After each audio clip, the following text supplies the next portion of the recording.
What's good, guys? Your boy, Mr. Old School Ryder. Come back at you one more again on the Riders Club. I have a very special guest all the way from he 3 hours behind us, of course. Some broadcast close to 10 o'clock at night in the ATL. And I have Mr. Frederick L. Toomer on the line. I hope I say his last name correctly. What's going on, Mr. Toomer? Mr. Toomer, I mean. How's it going, man? Thank you for having me.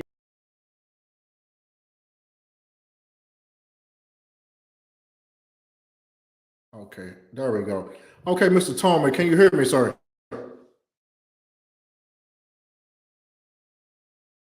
Okay, I see the man holding me back on the computer. I see. Hold on 1 second. This wouldn't be a Riders Book Club stream without a system issue. What's going on, Mr. Toomer? Golly, what the? Can you hear me now?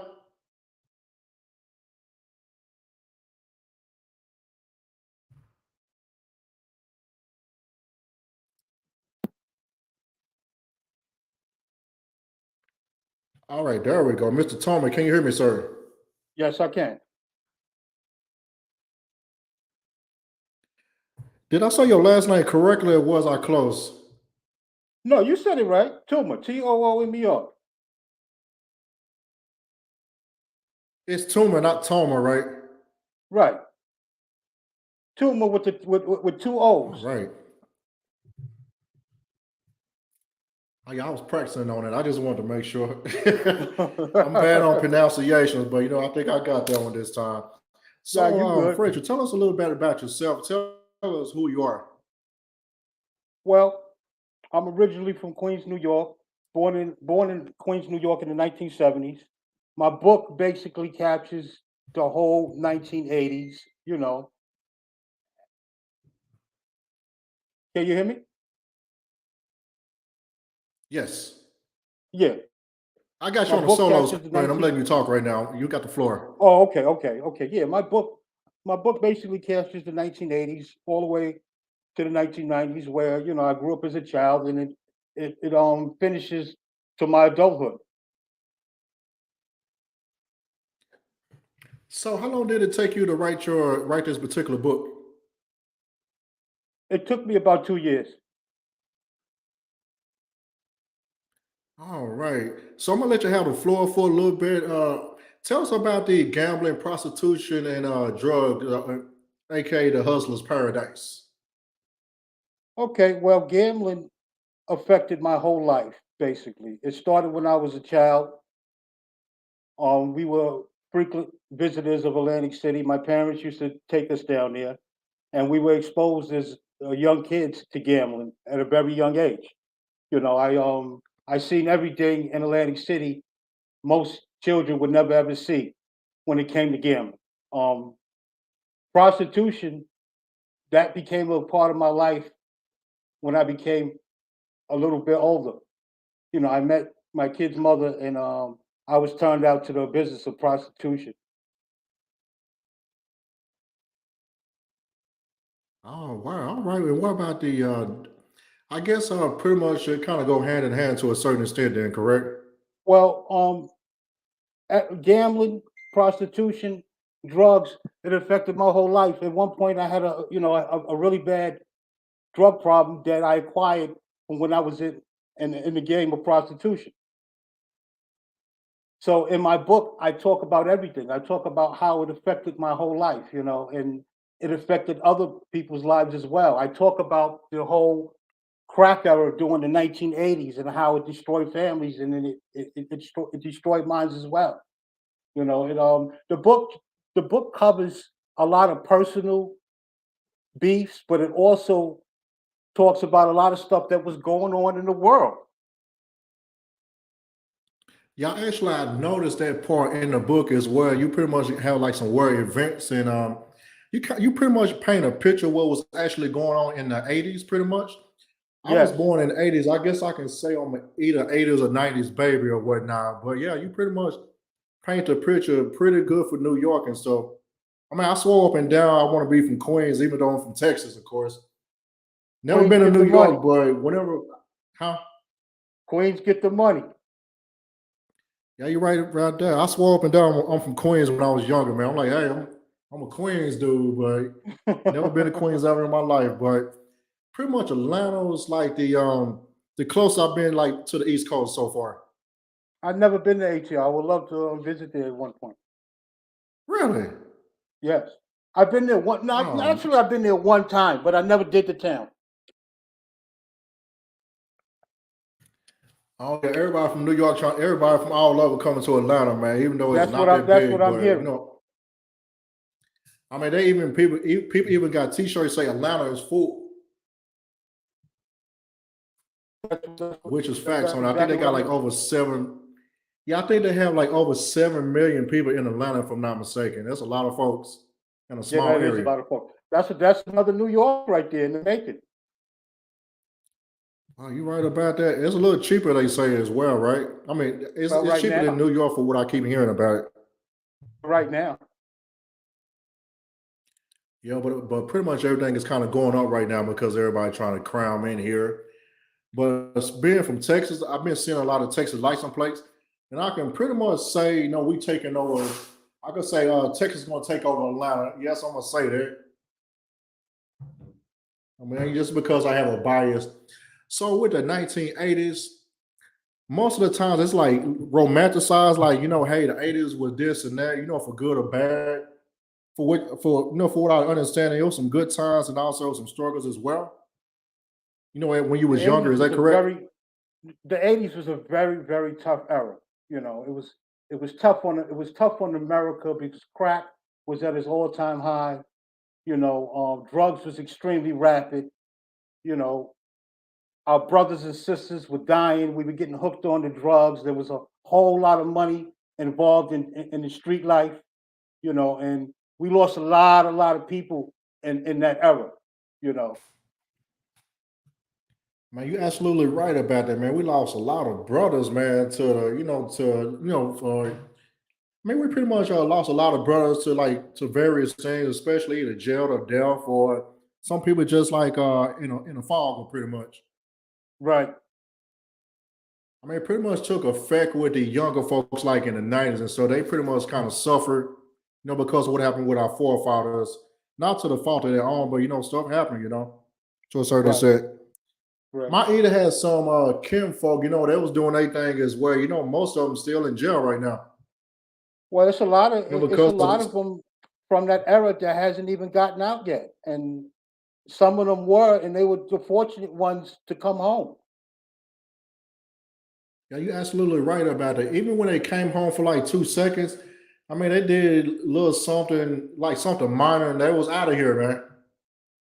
During the '80s, that was one of the things that had destroyed the pimp game because it came in when crack came in. It destroyed a lot of top pimps that was out there and whores that you had out there that were making serious money. Yeah, one of my he rests in peace, but one of my uncles, which I call him my uncle, of course, but he was doing this thing back in the old days. He had to pretty much get out of it because of the drugs and stuff like that. It just got kind of wild out there in the streets. That's right, right. I mean, you couldn't really control it like you used to. I mean, back in the old days, it was a little bit. I mean, I know there's a lot of things that's going on, of course, but it just wasn't that bad. But when the '80s came around and pretty much the early '90s, it just pretty much was a wild, wild west, pretty much like everywhere. Well, during the '80s, it was much more organized than what you have now. Or like the early '80s or the like all the way to the most of the '80s. The early '80s, the early Yeah, that is '80s so true. up, the early '80s up into the mid '90s. It was much more organized than what you have now. You know, totally different than what you have now. Yeah, that's what I hear all the time. Even when some of my cousins they was younger back then, man, they was making so much money, man. But they had Well, to. It got very violent.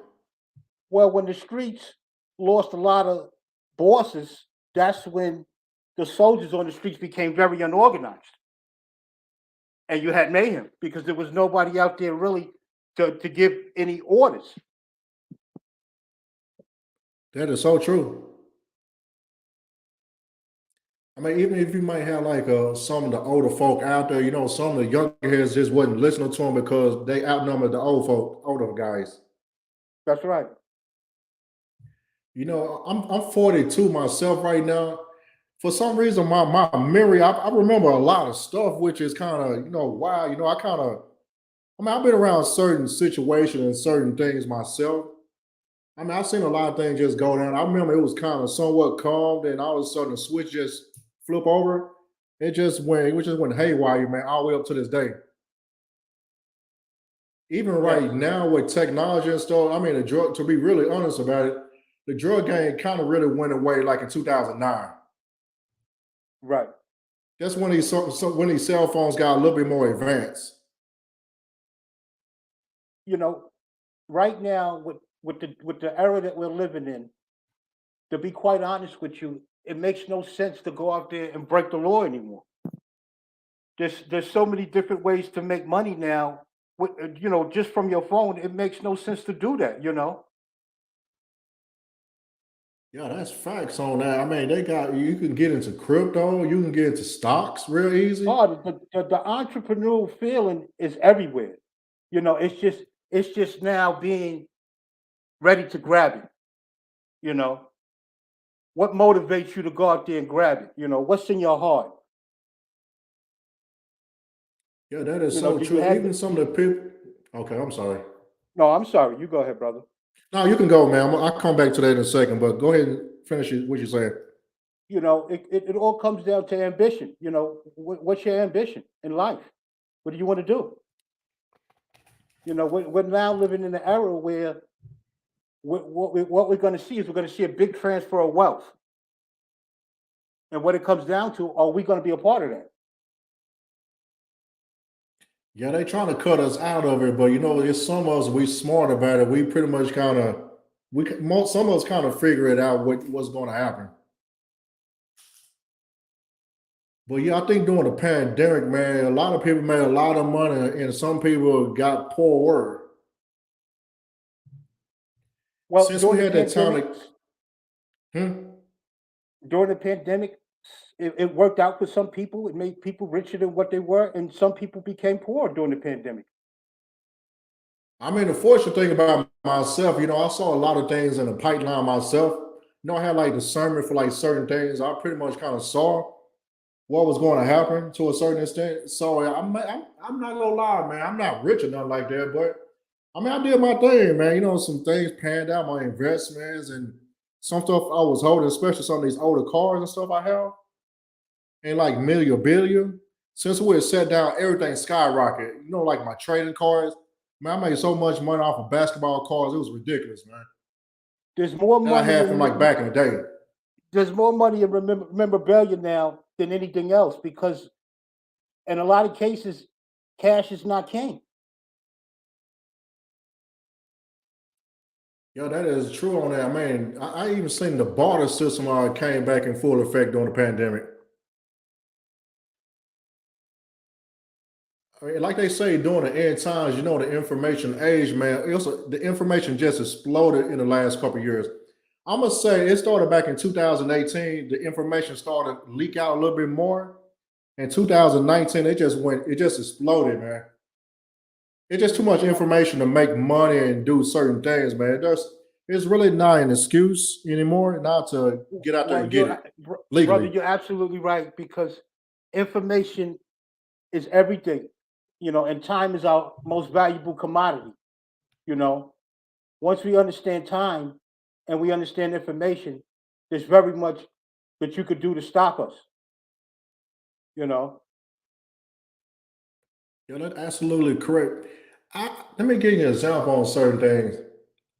Not me, but maybe somebody else. Just say, for example, if your phone bill get cut off due to the bill, back in the day, if you had like $1,000 phone bill, like before, let me see, like maybe 10 or 15 years ago, that was a death sentence right there on your credit. But nowadays, that's easy to pay off. If you run up bills, you can just go ahead and just pay that off real fast. that's right. That's right. It's not like how it was before, where you got to go stand in a line or something to that degree. It's totally different nowadays. Yeah, I remember back in the late 90s, early 2000, I was grown back then, but I mean, I made like an X amount of money. Let me see, how can I say this? $5,000 was a lot of money back in 99, 2000. I mean, of course, everything else was a lot cheaper. Gas was like 80 something cents where I'm from in Texas. No more than dollar 10 or whatever. Man, you put $5 in your tank, man. You can ride down like all week, man. If it depends on where you live at and work. I think right now is gas like $4 or $5 where you at? The cheapest I've seen gas, I think, is like maybe $5.30. Yeah, you out there on the West Coast in Atlanta. It finally went down to like three something, but in other places like four and a quarter, 4.50. But I Well, know gas is California very is even expensive out worse. here in Las Vegas. Yeah, I'm supposed to be coming back out there hopefully pretty soon, man, of course. But that used to be my second home, going on Really? vacation back in the old days. Yeah, I love Vegas, man. Yeah, Vegas is a beautiful place. It's very similar to how it was for me in New York, and in some cases, Vegas reminds me like that. Really? Yes, it reminds me of New York in some cases, not all cases, but some. Why is that? Well, Vegas gives you that energy. The same It is day, electric, man. the same way New York gives you that energy, Vegas gives you that energy. You gotta hustle to stay alive in this town, Yeah, that's what I keep hearing, man. and that's the same thing the way it is in New York. In New York, if you ain't got no job, if you're not a hustler, you gonna stay alive. If not, you're finished. Yeah, I can actually see that pretty much the same thing in Atlanta. A lot of people come to Atlanta kind of chase their dreams, which I do understand to a certain extent. Atlanta is cheaper than most places, but at the same time, it ain't cheap. You can't come out here and struggle in Atlanta. You're gonna be homeless for real. Right. I see. Well, I was homeless for like a few seconds of some situation that happened back before I came up here, but I pretty much made it work, man. I lived in my car for like over a year. I did the hotel for a little bit, but I pretty much paid all my bills off. Stacked my money up while I was, without a place. you know what? I'll give you a little story. I won't elaborate it too much because it's inside the book.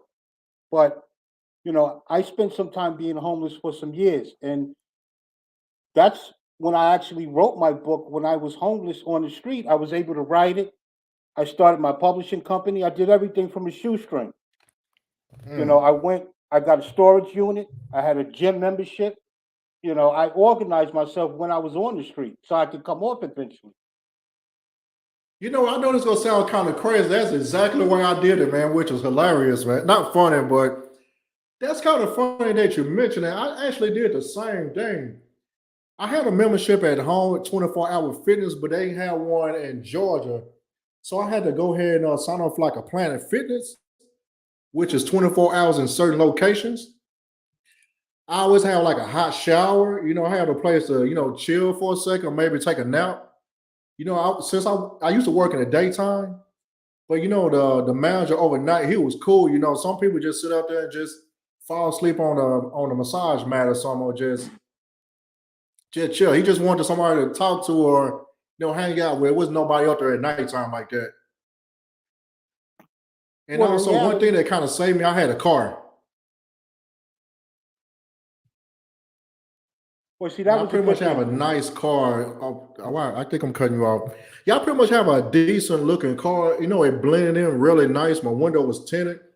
But I was able to, I used to kind of play it off all the time. I keep my dry cleaner in my car. Didn't nobody know I was homeless that whole time until I said something recently.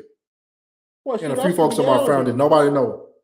That's the reality. If you know how to keep yourself up, nobody would know.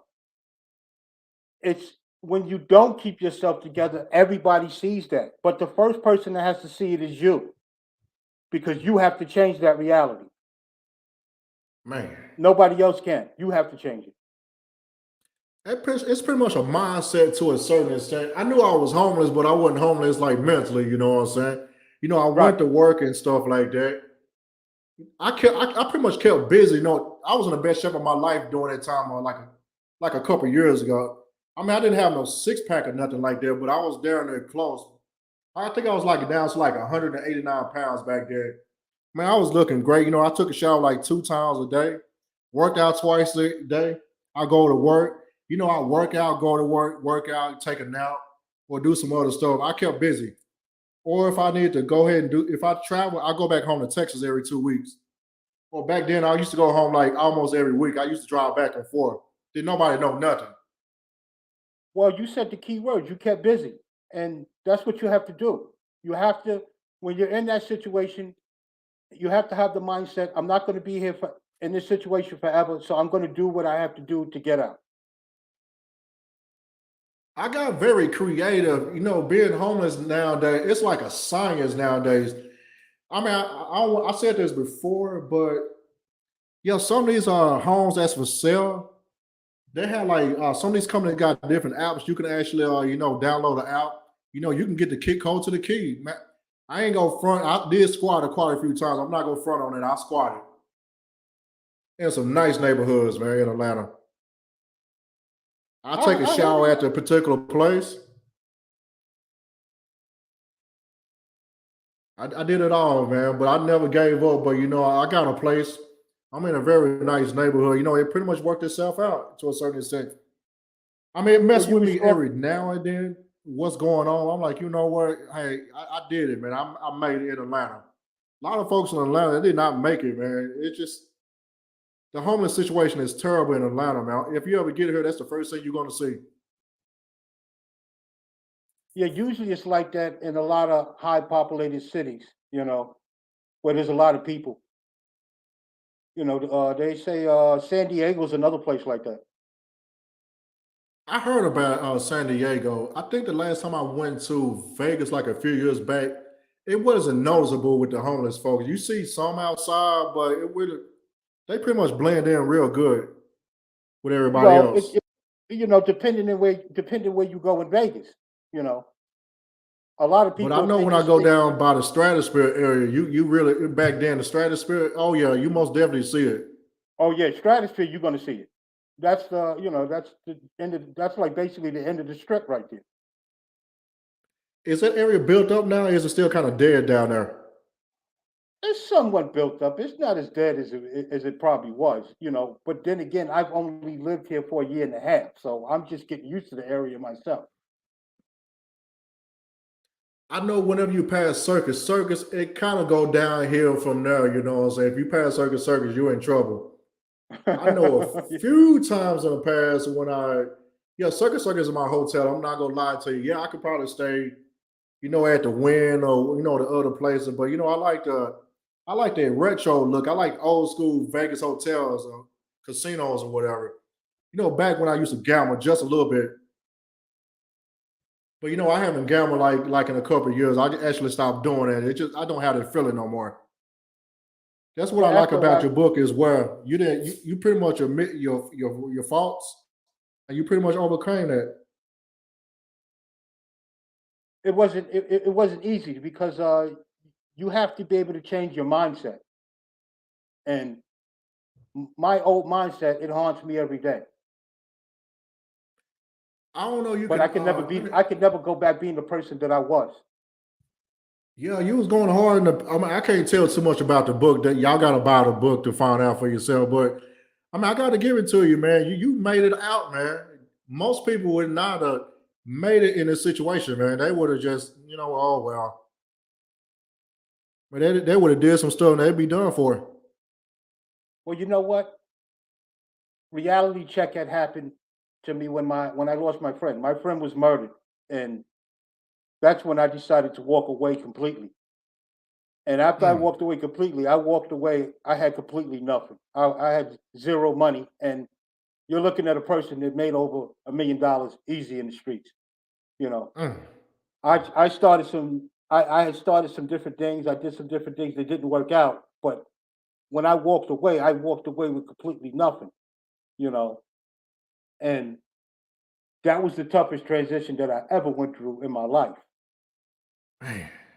Every experience that you go through in life is a learning experience, good or bad. It's just how much you're willing to pay for the experience. You absolutely right about that. I Either mean, I you're know gonna I pay for lost it with out a time, few times. Hmm. either you're gonna pay with time, learning, money, but you're gonna pay for that experience some way or another. Trust me. Sure, boy. Yeah, I know I paid for it like several times over, but hey, it worked itself out. I'm not gonna be no fool this time around. No, when I was younger in the late 90s and 2000, I was in the car business for like 8 years. Man, I went through a lot of money trying to help other folks and just buying all type of clothes and shoes and cars and stuff like that. I mean, I'll be looking at my what do you call that? Your social security statement or whatever over the years. Man, I looked at how much I made. I'm like, how the hell I pissed off all this damn money, man? Money could be our best friend or it could be our worst enemy, depending on what we do with it. You right And about that. information, information is everything. If we got the right information, you know what to do with the money. You see lottery winners all the time. They lose all the money within a couple of years because they don't know what to do with it. Man, A lot of them said you they right were about happy that. before. A lot of them said they were happy before they got the money. Sure, you right about that, man. Even some of the athletes I know in real life, man, they're not happy at all, man.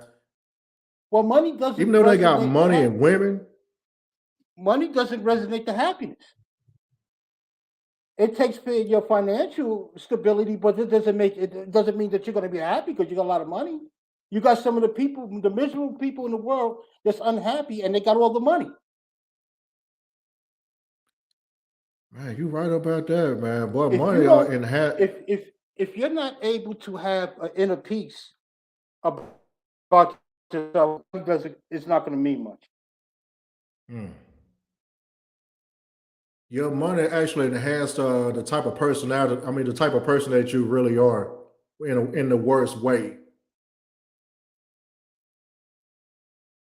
Well, they say I, money will bring out what kind of person you really are. yeah, if you're already an asshole, boy, you're gonna be way worse. Man, you're gonna be the biggest asshole of all Right. time. Right. If you're already an idiot, you're going to be a big idiot. It doesn't really matter. If you're a giving person, you'll give more. Yeah, I find myself. I guess I mean, I still give quite a bit, but I had to kind of make sure I don't put myself in a situation that it'll break me.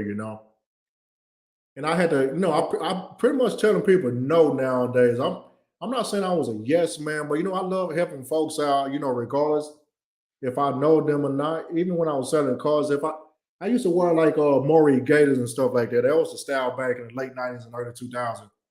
Some of the old heads were like, man, I like them Gators or crocodiles. If somebody say, hey, man, if they got no shoes on, I gave them my shoes. And them Gators wasn't cheap back then either, man, but which was crazy. The pair of Gators is a lifelong shoe. You right about that. I still had like a pair of brown ones from like 2001. I actually found them. We turned down the family house. I actually found a pair of my Gators. They worn out, but I'm probably gonna get them fixed here pretty soon when I get a chance. But other than that, man, there was some good life lessons back then. They taught me a lot of game and a lot of information about life in the car business. Man, I could pretty much tell someone. I could pretty much judge a person real easy, man. I'll be absolutely correct like 90% of the time. And the other percent, I might be off just a little bit. That's pretty much the street light and also, being around hustlers pretty much kind of show me what to do. Being in the car That's business, you have a lot of people that's on parole or doing like different things in lifestyle. They were selling cars and stuff like that. They taught me a lot of stuff. Before corporate got in, they kind of cleaned it up a little bit. well, that's one of the greatest gifts to have is knowing how to sell. Because when you learn how to sell, you know how to deal with people. Man, Being an entrepreneur is knowing how to deal with people. Sales is you're the absolutely bloodline to correct. any business, and if you don't have that attribute, you cannot win. Mm. The first thing you learn when you have a business is how to sell. That's true. You're not selling the product, you're selling yourself. There you go. There you go. That's what I had to learn, early on. I stalled for a while. I'm not gonna lie to you, but I was like 19 when I got in the car business pretty much. I had a regular job, but I was, pretty much working at a dealership trying to juggle too.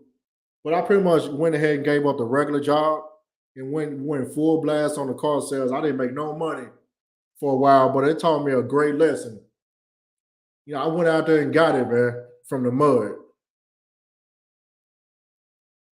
The experiences that you learned in that car business were priceless. You could not learn that Man, in it no taught me about a classroom. lot about women too, man. Oh yeah, of course. I mean, I'm not gonna go too much into it, but I don't want to seem like I'm talking noise about them. But it taught me a lot, man. I mean, my discernment is real good, man. I can judge it just like that. It's too easy, man. I know what someone was about to say. They body. I had to learn about body language as well. What they're saying or not saying at the same time.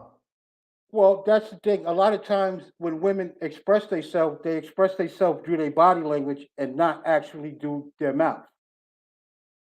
And you don't know that at first. It comes with experience with dealing with women. Mm. You know, one of the gifts that I learned from being in that business for so long is how to deal with women and what to expect. Yeah, you absolutely right about that. I mean, I dealt with older women back in the ancient times, of course. Yeah, luckily I had an uncle that kind of knew what was what. He would tell me, "Hey, don't listen what somebody say." I can't cuss, but don't believe what something say. You got to look at the body language and stuff like that.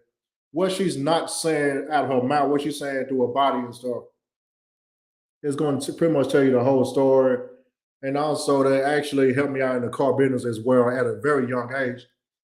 I pretty much learned a lot. I mean, I guess how can I say this? Being like in like 19, early 20s, man, I learned stuff that people 30 some years old learn, man. I learned it like very young. I was pretty much ahead of my time to a certain extent on certain things.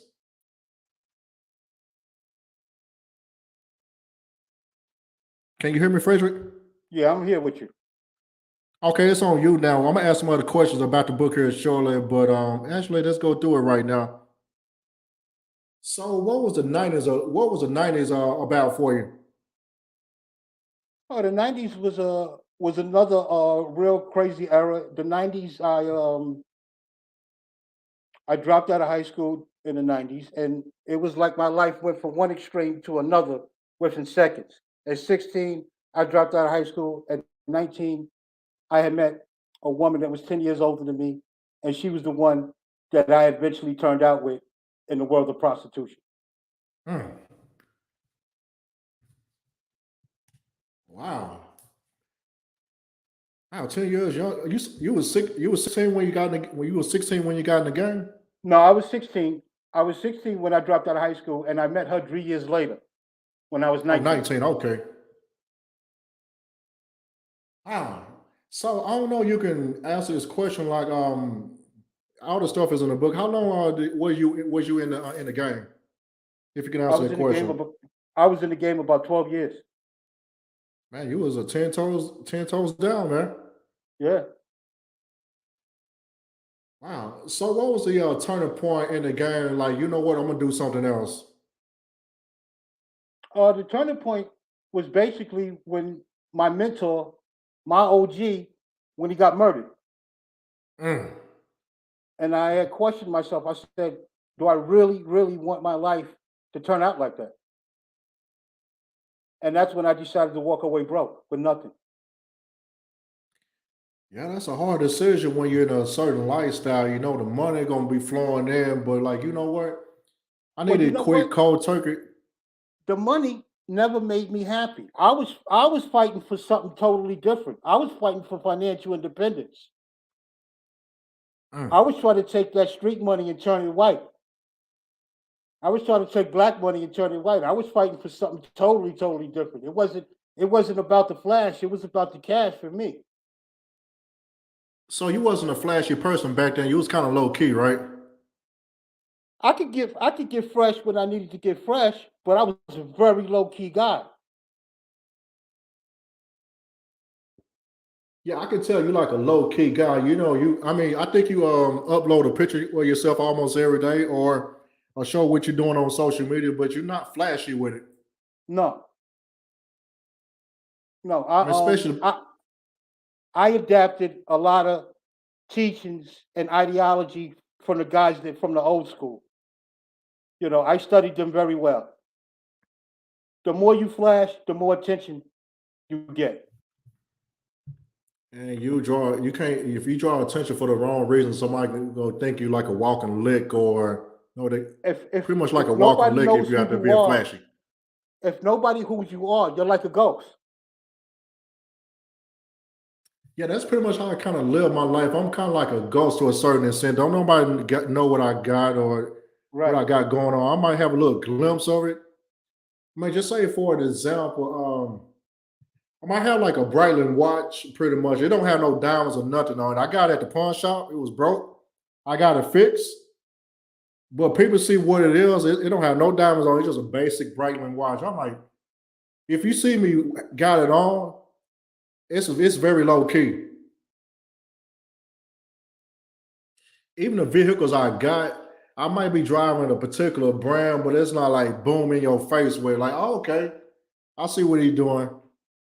It's low key. I don't get messed with like that. I'll be quite honest with you. You know, my OG, he loved the flashy lifestyle. That's what he was about. I was totally different. You know, I didn't really care much about that stuff, and he knew it. We were very different in that factor. Yeah, I know you love your OG so much, man. I can tell, man. He taught you a lot, man. I can tell, doing the book and stuff. He taught so a lot of information, kind of, get you through life Well, because he he was he my li- he street lived a father. certain lifestyle. He was my street father. You know, he was the one that I came to when I was in a position, and he said, "Listen, man, let me tell you, let me sit you down and tell you how this really go." And then school began, and once school began, then I understood. I graduated at one point, though. Oh wow, okay. You When did know, you I realize you graduated from the lessons that he taught? well, when everything that he had taught me, it had resurfaced again, and I knew how to deal with it because we had talked about things that I was going to go through months before it had even happened. So when it happened, Hmm. I knew how to battle it. So you pretty much you was mentally ready, pretty much. You didn't have to second guess yourself, like, oh, okay, I've seen this before. It's very familiar. Let me go ahead and do it this way. Once I was mentally turned out, as street poison, there was no turning back. It was what it was. And I was willing to accept whatever reality or whatever I had to do to get to point A to point B. Mm. But the good thing, though, I had somebody beside me and she was ruthless. My kid's mother, she's a legend. Mm. She's a true legend. She taught me what it was. She showed me the game. We both turned out together. But when you got a good counterpart by your side, it makes things totally different to when you don't, Pretty much like a ride and die, then, correct? without a doubt, without a doubt. And in that game, you need someone like that. A lot of times they say, well, why would a woman need a pimp? Or she could do that by herself. Yeah, she could do that by herself all day, but it's the information that she needs to survive. Where a You know what? square Actually, guy I was can't, going to, I like that.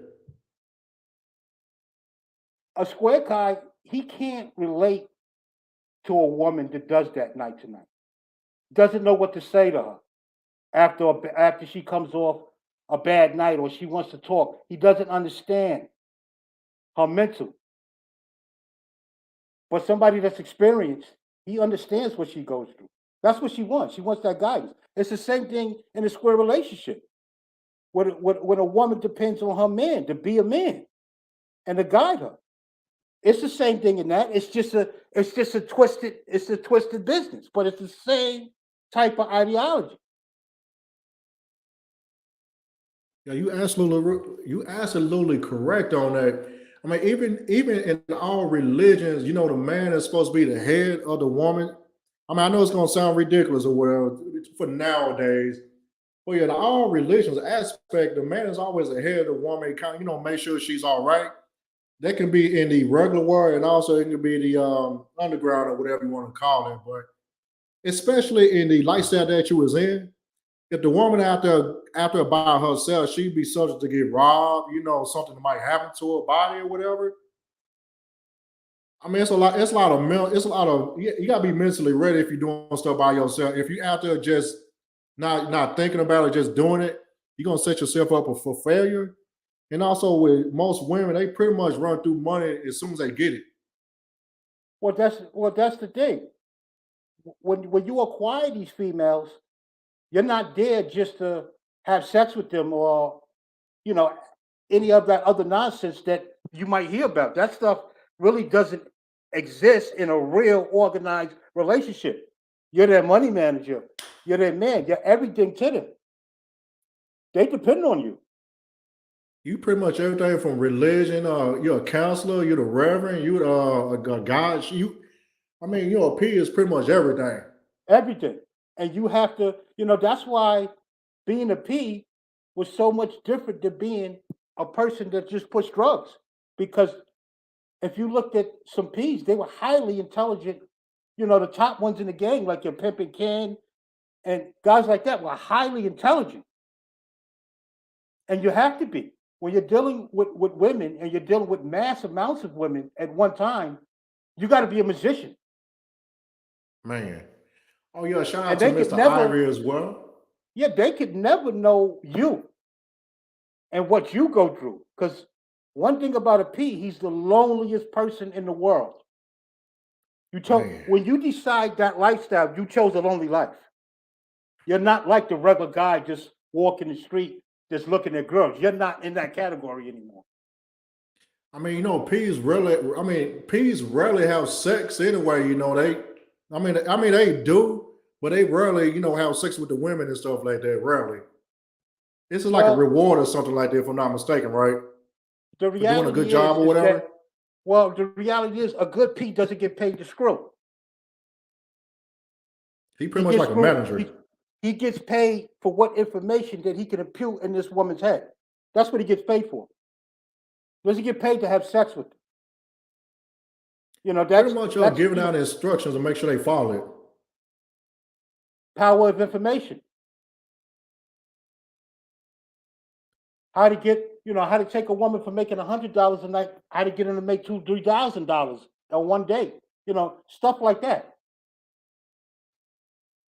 You're absolutely right there. If you got the right P, giving out the instructions to that woman, man, she don't even have to lay down to get that money, man. There you go. It's not about sex, it's about game. I mean, you The sell game for the reality rest is, of your life, the reality is any guy can pick up a girl. It's going to happen 365 days of the year, 24 hours a day. But the reality is, when he picks up that girl, how long is he going to really actually be with her? And I don't care if he's the top stud in the world or whatever he takes. How long can he be with that female? especially nowadays too, man. An experienced woman that understands that game, she's going to sell friendly companionship, not sex. There you have it. That's facts. Sex is a little extra, but now you got to pay me for that. But this friendly companionship, that's first, baby. But what we talking about now, that's going to cost you. Man, you're right about that. Now, I mean, even I have some of the women. Okay, sorry. You get some women that come in the game, and if they're not trained right, they'll think what they got between their legs is gold, and they don't know how to use the gold. So you got to know how to use it. You know, beauty and brains with a woman is a lethal mix.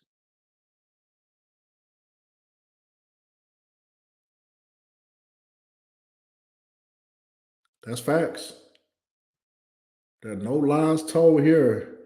Yeah, even some of the females I had on my show in in the past, some of the companions, man, they may not have a piece to a certain extent, but I guess quite a few of them kind of learn from each other. It was some man in their life gave them some information how to go about certain things. You pretty much, for one of the women that was telling me, they pretty much selling their time. There you go. It ain't about the sex and stuff like that. Yeah, you got to. She look like X, Y, and Z, but a lot of times you ain't even got to lay down nowadays. Some people want somebody just to talk to. A beautiful woman.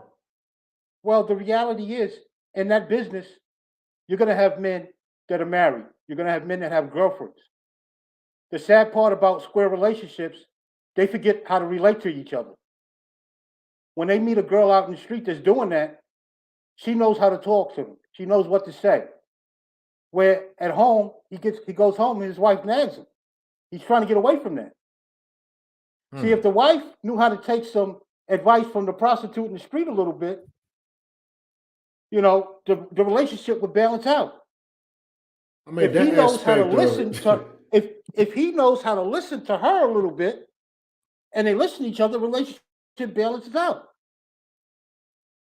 And you don't become Yeah. strangers. Hmm. Yeah, I know, man. I guess How many a lot times of can strangers kind of okay. Yeah, how, strangers how, kind of how, lead you to okay. how many times can you go home to your wife and you talk about, listen, I want to talk about sports tonight or whatever? How many wives do that? Sure, that's rare, man. Yeah, but what I'm saying is, you meet some of these girls that in the street, they'll lay up in the bed with you, talk about basketball, this and that. You feel like you're in a different world. You should be doing that with your wife. You shouldn't have to go and pay for that. But that's the reality.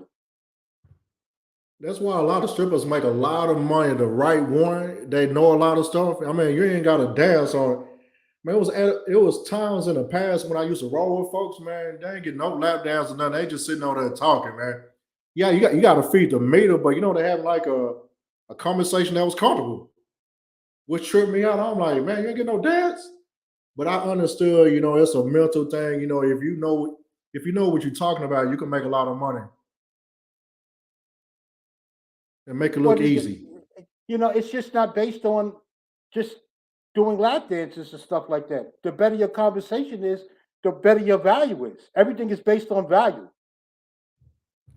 If you feel like you're worth $100, then all you're going to get is $100. But if you feel like you're worth millions of dollars and your value is worth millions of dollars, you're gonna go out there and get that $1,000,000. Man, it's a mindset. Everything is mindset, brother. Wow. Yeah, you're absolutely right about that. And it just comes down to the raw value. How much do you feel you're worth? Mm. That's Because also the once you lesson that I learned in. Oh, that's also some lessons that I learned in the car business. You got to deliver value to your there you product. go. There you go. I mean, they'll forget about what they buying, but if you build value in yourself, man, everything else just gonna flow into place. One of the key things is building personal relationships with people. Don't make people feel like they're numbers, just trying to sell them something. Build a personal relationship with that person, and you can sell them the world after that. Man, But just treating a person like a number, people can read that. But building a personal relationship with someone is totally different because we have more of a bond now. I know your kids' names. You know my kids' names. I know your wife's name. You know my wife's name. yeah, that is very true. Yeah, actually, okay. That's a little delay. Okay. Yeah, that actually take me to a story from like back in the day in the car business. I was young, but I sold some type of disability insurance with the card. I think they used to have it back then. In case the person that owned the car died, it'll pay out their car or whatever the case may be. I actually had an incident. One of my customers died because I sold that product so well. Like, hey, this might be X, Y, Z or whatever. They didn't want it. Like whenever you buy a car, people be trying to add on all kind of stuff, but I pretty much sold that particular product. Like, hey, you know what X, Y, Z might happen. They pretty much they died in that car, unfortunately, that I sold. But the family thanked me like, hey, such and such. I do appreciate you, for selling my cousin this product. If it wasn't for that, man, we wouldn't have been financially, got situated with certain things. I mean, they don't offer that anymore, but they pretty much paid off whatever was left over on the car, and they got a check besides Right. insurance. But they thank me all the time for that. But I'm like, hey, I believed in that product at the time. It worked. I mean, I'm not gonna say it worked out, but it did what it's supposed to do. Pretty much, I saw the value in it.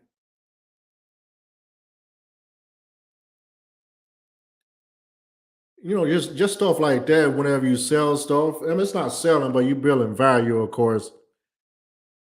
You're building So let me ask you a value, question on this, Mr. Frederick. please. Tell us about the your counselor from back in the day. You're talking about the counselor from school, Yes. Mr. Ross. What he mean Mr. to you, Ross, if I may ask? excuse me. What does he mean to you? If you can explain that for a little bit. Mr. Ross came into my life when I was in elementary school in PS 101 in Queens. And I basically knew him from my elementary school up until when I graduated junior high school in ninth grade. He was the counselor basically that was going to get me into a business program and some other programs at Forest Hills High School in Queens. And unfortunately, it didn't work out like that. But he was somebody in my life that was pretty dependable. Put it like that. You know, someone I Yeah, could that's what basically I've count on. noticed.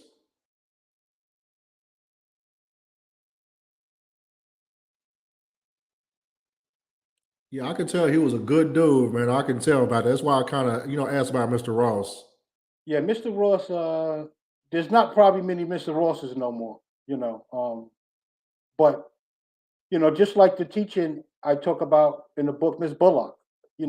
She was one of those strong teachers. Take you right home after school, right to your parents.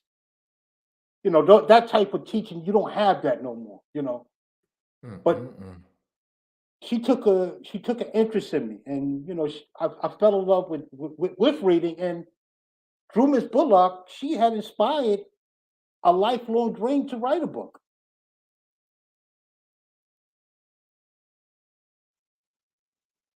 Man, shout out to the teachers that actually care about their students, man, instead of a check. That's what's needed nowadays. Yeah, I mean, I understand they got to get their money or whatever, but I mean, if you working a job, you got to care about your job. You got a lot of people that do not care about their job no more, especially in the education game. That's why a lot of folks drop out or they, just trying to hurry up and just get by real quick. But basically get themselves in trouble as soon as they get out or leave early. Well, the crazy thing is, I didn't drop out of high school because I just dropped out. My parents actually pulled me out of school. My father, he pulled me out of school. He thought that I had a drug problem. He found a Mm. letter that I was writing to a girlfriend, and the words was misspelled, and he thought I said I was smoking crack, and he took me and he put me into a drug program, Hmm. which that was the reason why I had to drop out. Oh man. Yeah, that's unfortunate, man. That happened to you, man. Yeah, it was an unfortunate situation at that time, and it was probably a lifelong scar. because if I had went to school, I don't know what I probably would have done or what would have happened. But the reality is, the way things played out, I was probably ordained to go through what I had to go through. Mm. It wasn't no easy task. Everybody's going to go through something in life that's going to test them, and it's either going to make you stronger or is it going to make you weaker. And the reality is, that situation, it made me stronger because I was able to write about it. Man, it's a strong book, man. I got to give it to you, man, on this one. Is this your first book that you wrote? That's I the mean, first. first published book? Yeah, that's the autobiography. That's the first book. I'm working on another one right now as we speak, and I'm also looking. I'm trying to get my chips together because my ultimate goal is to scale that book to a movie.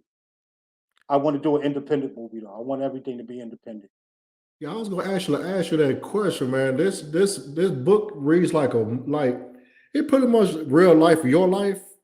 Man, Yeah, I visualize a lot of stuff in this book, man. I'm like, man, this should be like some type of mini series or some type of book or I mean some type of movie or something. yeah.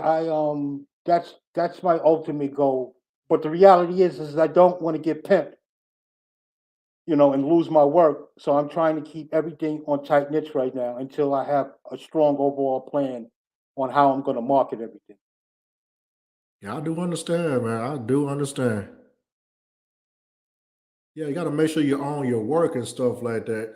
I understand that some authors, go ahead and try to get a deal. I know they give you more money up front and the marketing Well, machine behind it, but you pretty much lose your creative control to a certain extent. Depends on how you negotiate your deal. let's look What at I it like like about this. independent writers, they got to control everything and control the message. Right. Let's look at it like this. A lot of times when you sell your book to be a movie, they give you 2 to 3% of what the movie budget is. Hmm.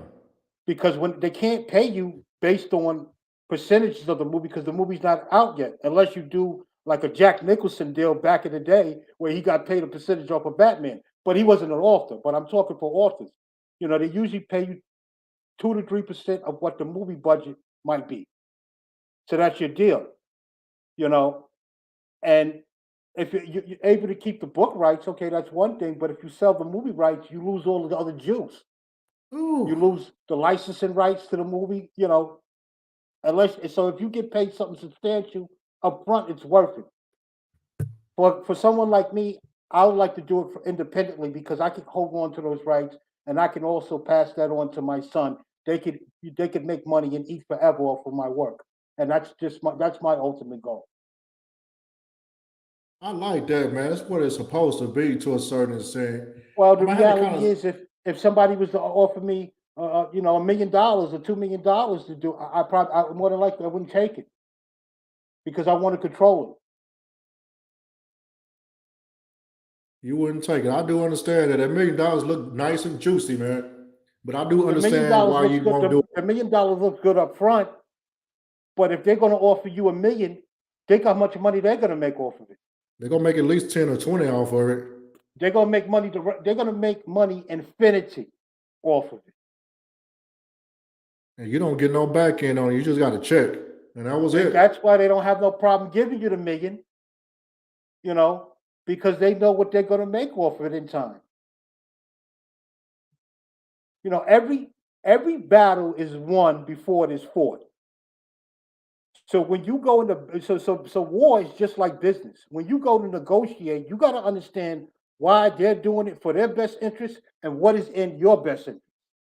Mm, And don't ever forget your best interest because once you forget your best interest, that's when the money game is played on. man. Yeah, I talked to a lot of people in the back end in the author genre. The people that took deals and stuff, some people pretty much regretted it to a certain extent. Like some of them did. I mean, they chased the check pretty much lost most of the control of it. They pretty much their story just went out of hand. Right. I'll be reading like one book. It was their first book they put together. Well, for like the next couple books on to maybe somebody else, the story just got out of hand. I mean, I know they didn't do that, but yeah, I mean, they ain't have no control over it. Well, creative control is everything. And once you lose the control, you've lost your money. Man, you right about that. If you can get some type of creative control, that I guess that'll be fine. But man, if you got a couple of dollars on you, man, just do it yourself if you can. It depends on the person. Just do it yourself. You got to Well, rough it out, but it'll be worth it at the end. when you're shooting a movie or you're trying to make a movie out of your book, now we have to look at it in a totally different aspect. As far as actors, salaries, this is not no 1, 2, 3 project that you're putting together. So now you need a certain type of financing. You need some investors if you're going to do it yourself. And you need to Insurance. know, and you also need to know how to cut costs where you need to cut it. And some of these things, if you're doing it your first time, you're going to go through trial and error. Mm, that is So true. if you can't find someone from the beginning to school you and be like, listen, come over here, let me show you how to do this, so you don't make the same mistakes I did, or you don't get played, you're gonna go through some problems at first. So having a mentor is a good thing, and depends on what you're trying to do. A mentor is always a good thing, right? A mentor is the best thing that you can have because they can give you the blueprint. The blueprint is everything. Yeah, I'm up It's for just having like a when mentor. I'm up for yeah, it. well, it's just like when we're kids. Our parents will tell us not to do certain things because they lived it already. When you have a mentor in business and they can school you and say, listen, this is what you have to do to make it. There's no ifs, ands, or buts about it. If you don't do what's told to you, it's because you don't want to do it. Mm. Man, I'm glad I have mentors in all aspects of my life. I mean, it didn't matter what it was. It was most of the time, it was always somebody like an old head kind of guide me on what I need, what I do or not. I mean, what not to do, pretty much. I mean, pretty much came out with some great results, of course. Learn by example. Right. All right, so we're going to ask some few other questions there. We pretty much getting close to the end on this, of course. So you said it took you a couple years to write the book altogether, like from start to finish. Yes, it took me. I put it out in October of 2020, I believe. Yeah, 2020.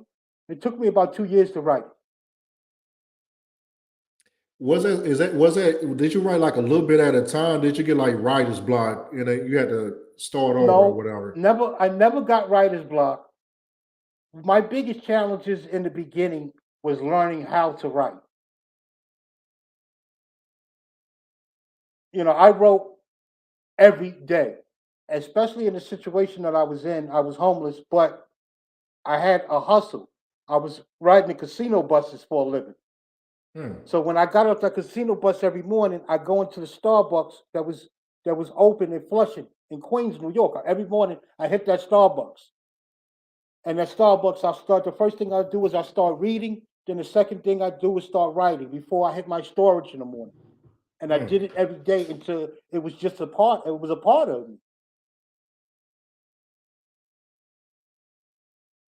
Yeah, I can tell by this book you lived and breathed this book. You ate with the book, you slept with the book. It's pretty much your book. It's your story. Yes. Yeah, I do actually recommend for everybody to check out this book by Frederick L. Toomer on all social platforms. Tell us where we can buy your book at. You can get it on Amazon, Gambling, Prostitution, and Drugs on Amazon. You can also follow me on social media, Instagram, F Ready Publishing. You can also follow me on Facebook under Lee Toomer. I gotta get back. I guess I'll get back on Facebook one of these days. We're gonna see, but yeah, Facebook is fire for right now. But look out, go on Facebook. I know it's a bigger platform, but yeah, check them out everywhere. Yes. You also have an ebook form as well, correct? It's absolutely. You could buy the ebook on Amazon right away. Are you autographing some of your books, or is that by request? It's by request. If people want to autograph Las Vegas copy, they could DM me, and I would send them a copy right through the mail. Okay, you got them on hand. I like that, man. I like that. Yeah, they on hand. I keep them on hand, because that's pretty much how I sell a lot of books. I sell them by hand, and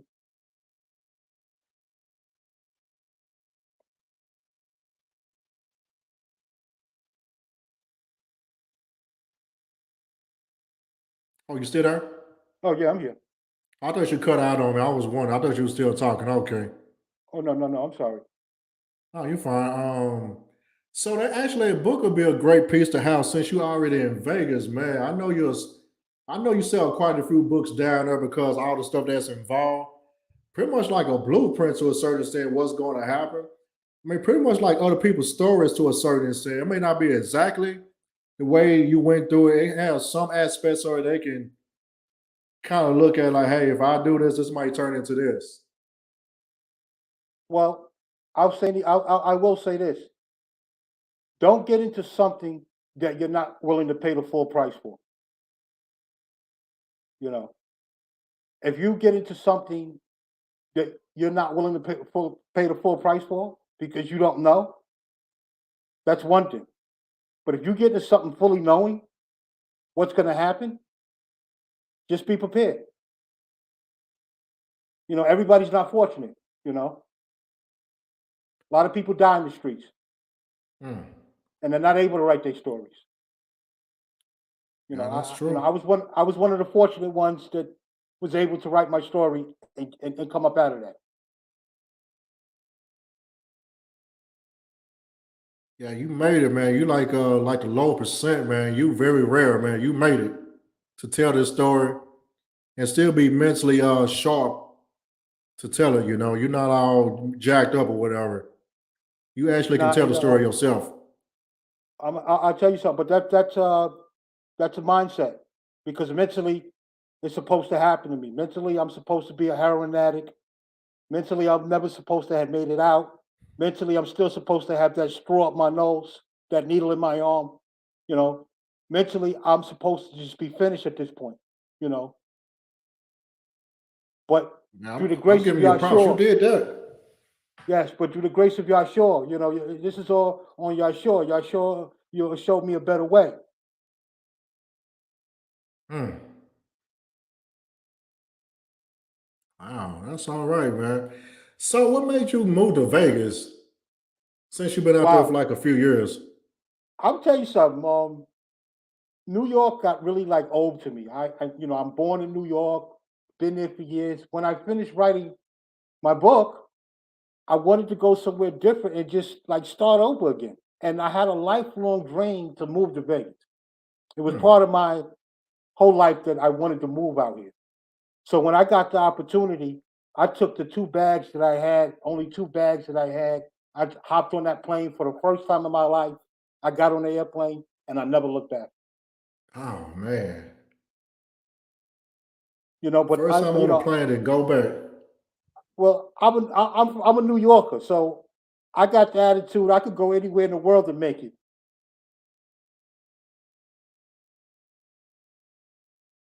Wow, oh, wow, that is good.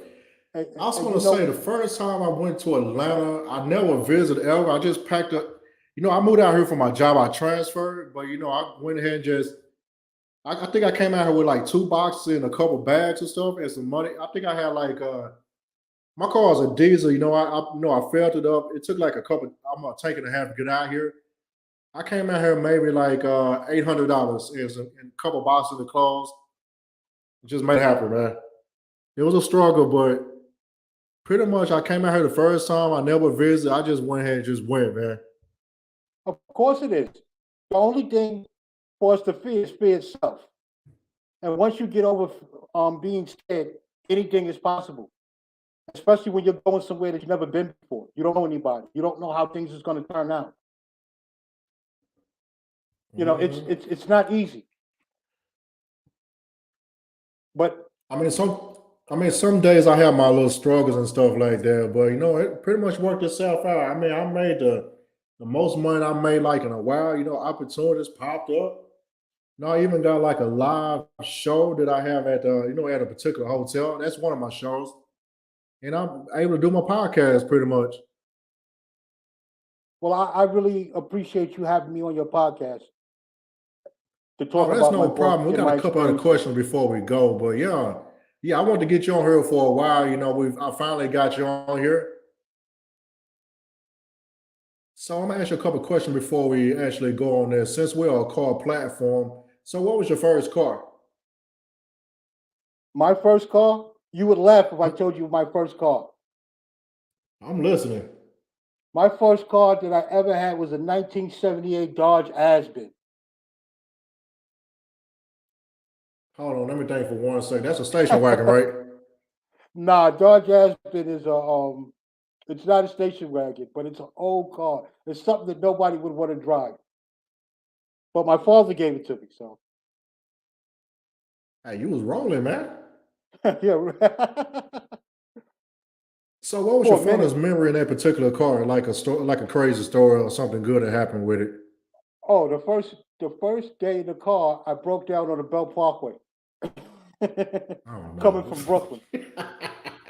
The first day with the car, my Oh, that father had to come and sucked. get me. The engine was Was you completely flooded the blown. carburetor? What happened? Yeah, that's what actually what happened. The carburetor was messed up, but the engine was completely blown. Mm. So let me guess what engine was in there. You had a slant six or you had the 318 in that car? I really really don't know. I couldn't answer that. That sounds like a slant six issue for some reason. I think in New York, I think y'all got like a high altitude or something like that, right? Sometimes like in the hills. Yeah. I think you might have came down the hill or if you was going up or something, because of the engine is like sideways, that carburetor kind of, the fuel got kind of stalled the fuel a little bit, or it put too much fuel in the carburetor. You got you stuck out for a little bit. Well, you know That's what what? I'm thinking. You know what? Years ago, well, Chrysler made hell of a cars. They didn't look that good, but their engines were great. Chrysler was known for that. Hmm. Wow. Okay. I mean, I got a different opinion, but I do understand what you're saying. But what's going on, Arthur Vet Wilson, one of the legendary guests on my show as well. Congratulations on her book that's coming out in July. Oh yeah, she one of my favorites over there. I got to give it to her on her journey as well. We also the writers are proud of her as well, and also Bang God, we do appreciate you coming through. And I got another question. What was your favorite call since you was in the game back in the day? The best car that I had, because I wasn't into the flash, I was more into keeping my money, is I had an 2000 and something Pontiac Grand Prix, but the car was like fully hooked up. When it was nice. Mm. I had several cars, but I always got vehicles that I could blend in around New York City while I was working. Yeah, that sounds like a New York thing. So you had the tinted windows and everything. I know. Oh yeah, yeah, yeah, definitely. Man. Yeah, I think in New York it's kind of hard to move around. I think any type of car will be all right. Depends on the car that you got. If it's fully loaded, man, that's the better right there. All for the good. Oh, my OG, he drove all type of cars. Bentleys.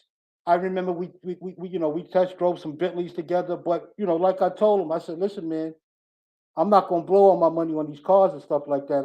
I got big aspirations of what I want to do. He was from Harlem, so dudes from Harlem, man, they flashy. Man, you right about that. It ain't no telling what might come out those garages in Harlem.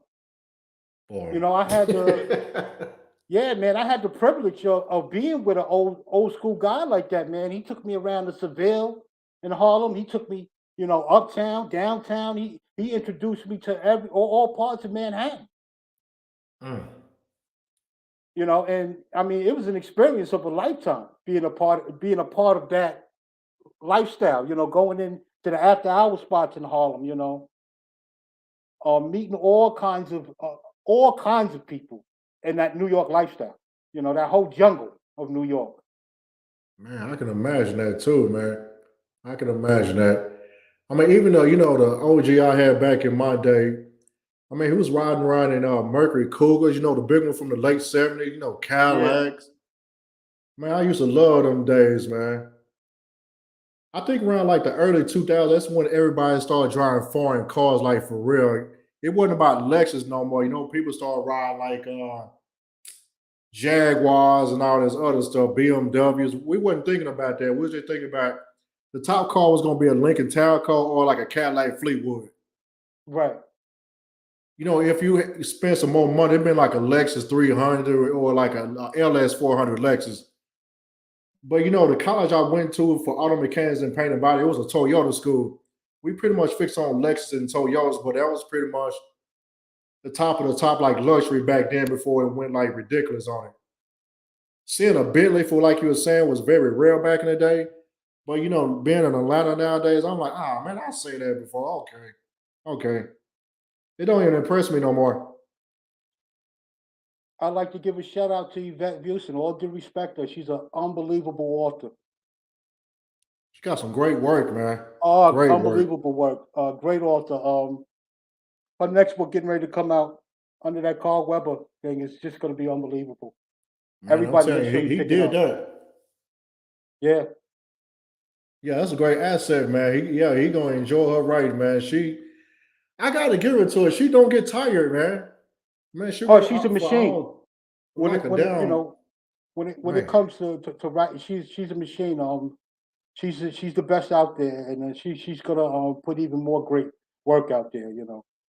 I mean, it's fresh every time. It's not you have like some people like recycle some like the same stuff, kind of change it up a little bit. Where Yvette, I mean, I know the show is about you, but I mean, pretty much with her, it's fresh every time when you see something. That's what I'm kind of shocked about. But I can't wait for you to have your second book. I can see it, man. I know this second one is gonna knock it out the park. Whatever you got going on, it's gonna go down, man. We can't wait for the Well, movie to come out.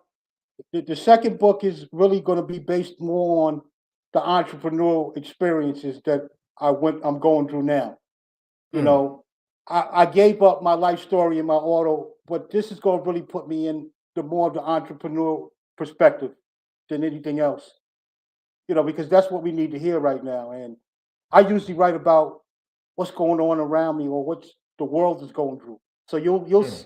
you'll read a lot of that in this book, this upcoming book.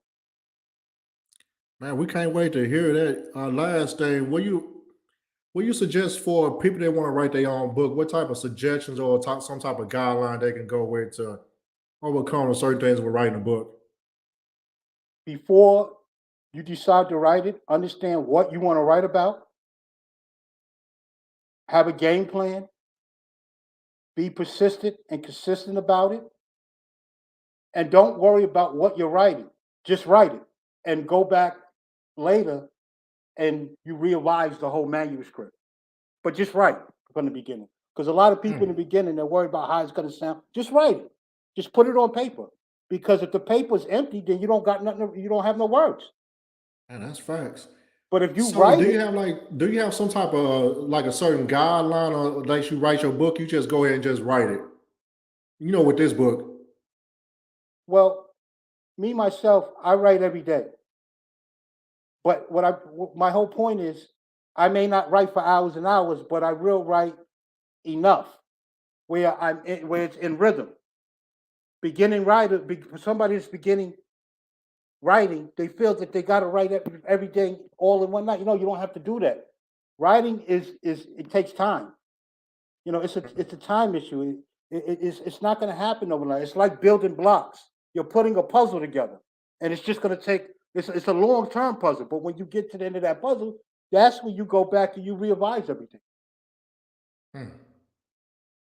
I mean, hopefully I have mines out one of these days, but I gotta put my scraps together. But I guess I'm still adding on. I'm still on adding on to my story. I've been writing on this for some years now, but I guess I'm worried about everything gotta be perfect. That's my issue. But for some folks, tell me, just keep doing your thing. It ain't gotta be perfect. You can always as long as you get like a good editor to kind of put everything together, it'll just flow the way that you want it with your vision. The editor that makes the book. The editor actually makes the book, and if you don't have a good editor, it'll hurt you. Put it like that. Hmm. Depending on what you're writing as well. If you're writing basically about your life story, you need a good editor to clean up certain stuff. And a lot of people, they don't know how to actually write a book. Like in the beginning, I didn't know nothing about writing a book until I wrote it.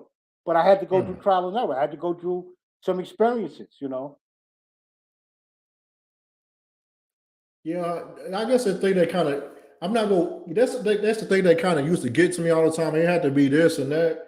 Even Yvette and some other people told me, once you get all your stuff down, just go ahead and get you a good editor. Make it happen. It ain't gotta be. I mean, they go clean the book up anyway. Of course, with your Of particular course. vision. But I mean, I didn't know that at first. Back then, but I know now. But other than that, do you have any what's your final thoughts at this time, Frederick? Well, I just want to say, listen, I really appreciate you having me on your platform. And to everybody out there, if you do pick up my book, I want you to learn from all my experiences and everything that I went through in that book. The book is based on life experiences. It can help you as far as entrepreneur. It can help you, get through some real tough parts in your life where you say to yourself, "How am I going through this? Has anybody else went through this?"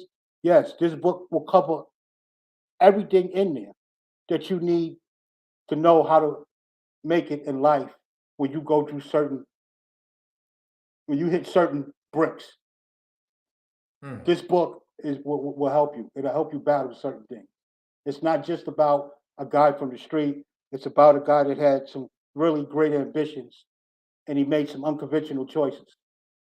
But I had to pay for every choice that I made, and I'm still paying for choices that I made now. However, this book was like a new beginning for me. And we got to know you with the book and everything. Your life story is not over. You got lot more living to do. Man, we can't wait for all the new. Once we get out the line, I'm gonna chop it up with you for like a few seconds, then we'll go. But I'm gonna go ahead and end the line. But man, we do appreciate author Frederick L. Toomer coming on the Writers Book Club, of course. Shout out to all the people that came on the show watching it, and also shout out to the replay gang. And also, don't forget the Writers Club will have a book fair on June the 18th, 2022 in Atlanta, Georgia. Of course, the details will be in the bio. Check out the social media, of course, and don't forget to buy his book and many more things to come in the future. But other than that, we're over and we out. And stay right there, Frederick. 1 second. Stay right there, Frederick. Okay.